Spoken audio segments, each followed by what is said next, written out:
सुनु सुनु सुनु सब सखिया है जितिया के कहानी। सुनु सुनु सुनु सब सखिया है जितिया के कहानी।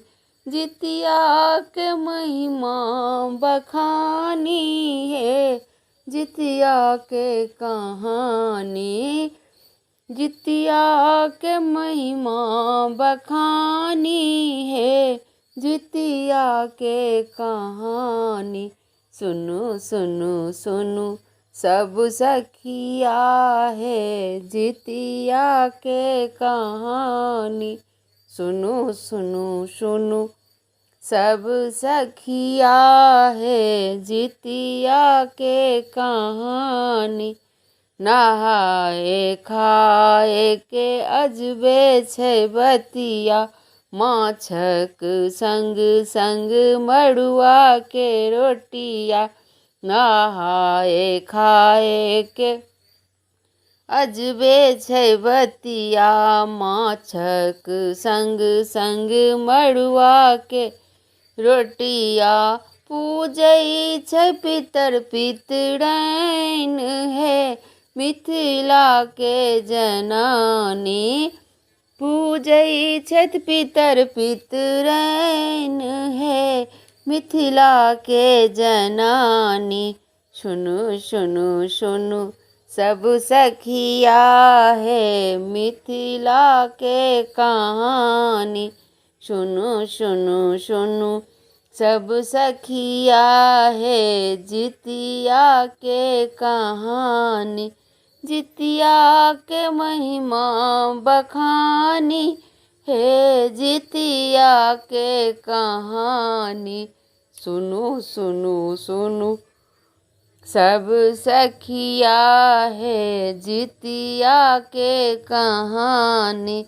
जितिया व्रत संतान हित करथिन जितवाहन के भोग लगथिन।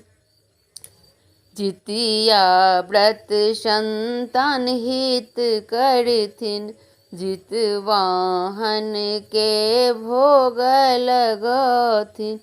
चिल्लो सियाड़क पिहानी है जितिया के कहानी।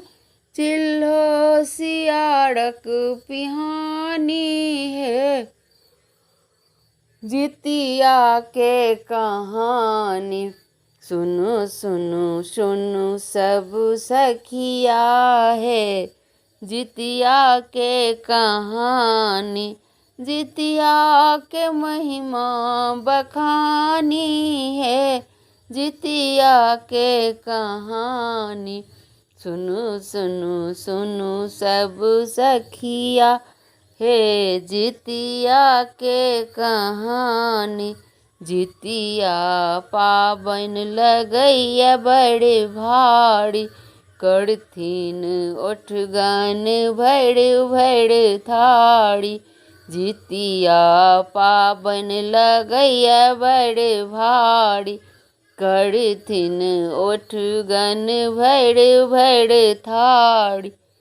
पुत्रिक बिनय खनदानी है जितिया के कहानी। पुत्रिक बिनय खनदानी है जितिया के कहानी।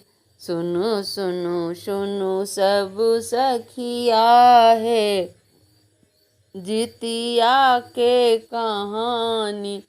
सुनु सुनु सुनु सब सखिया है जितिया के कहानी। जितिया के महिमा बखानी है जितिया के कहानी।